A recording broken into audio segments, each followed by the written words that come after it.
নমস্কার বন্ধুরা, কেমন আছো? আমি তো খুব ভালো আছি। তোমরাও আশা করছি ভালো আছো। যারা নতুন তারা চ্যানেলটাকে সাবস্ক্রাইব করো, ভালো লাগলে লাইক করো, আর কিন্তু কমেন্ট করো কি কোথা থেকে দেখছো। আজকে আমি বানিয়ে ফেলেছিলাম মিল্কশেক। ঘরের সামান্য কিছু উপকরণ দিয়েই তোমরা কিন্তু বানাতে পারো। তো এখানে আমি কাঁঠালি কলা নিয়েছিলাম, এখানে চকলেট সিরাপ, কিছু চকলেটস, কেক, আর গার্নিশের জন্য আমি কিন্তু কিটক্যাট রেখেছিলাম। তারপরে আমি এখানে একটু চিনি আর গুঁড়ো দুধ আমি রেখেছিলাম।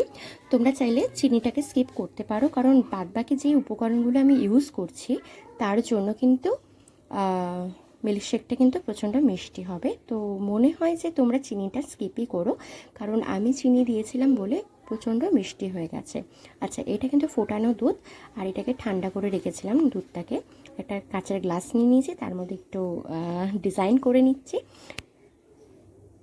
একটা মিক্সির মধ্যে আমি দুধ আর একটু চিনি আর একটু গুঁড়ো দুধ আমি ব্যবহার করেছি, আর বাদবাকি যে উপকরণগুলো রয়েছে চকলেটস, কেক, চিনি অ্যান্ড বাদবাকি যে জিনিসগুলো আছে সেগুলো আমি ইউজ করেছি।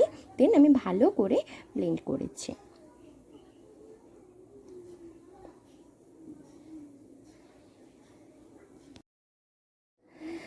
ভালো করে ব্লেন্ড করে তারপরে তোমরা চাইলে সেটাকে ফ্রিজে রাখতে পারো। যদি মনে হয় যে এমনিই খাবে তাহলে খেতে পারো। বাচ্চাদের জন্য কিন্তু এটা সবথেকে ফেভারিট হবে, আর যারা একটু মিষ্টি কম খায় তারা এটা অ্যাভয়েড করো।